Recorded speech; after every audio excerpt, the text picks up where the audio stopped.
My friends traumatized a burglar, but it was so funny we got away with it. In college, I was throwing an endo-fear party at my house and suddenly felt the need to throw up. Both of the bathrooms were taken, so as a last resort, I ran outside and into the bushes. When I was finally done and looked up, I see my neighbor's window open, which was weird because he was at the party and lived alone. I went over to the window and saw some guy with a travel bag stuffing everything valuable he could fit inside it.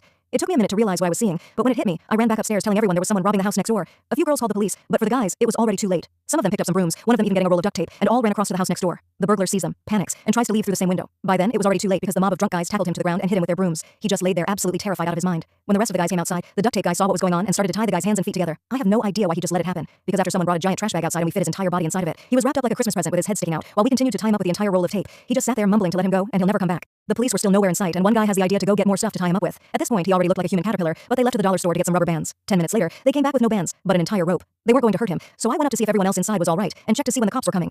5 minutes later, I come back out to see they had somehow tied him upside down to a lamppost, leaving him hanging there. Everybody was still drunk, and the police response time was already so unbelievably slow that by the time they finally got there, 15 minutes later, we had already brought our speakers outside and kept partying around the human caterpillar. I think someone even offered him some beer, but he couldn't drink it upside down. A few of our neighbors came outside to tell us to turn the noise down, but after seeing the guy and having us explain who he was, they laughed and were just thankful we caught a burglar. The cops came and were desperately trying to seem serious about the whole situation, but we could see them hiding their smiles. They had been searching for this guy for a while and couldn't believe this was how they catch him. They weren't mad since we were all 18 and didn't hurt him, but the best part was they got him down and put him in their car and literally just drove off while keeping him in his caterpillar.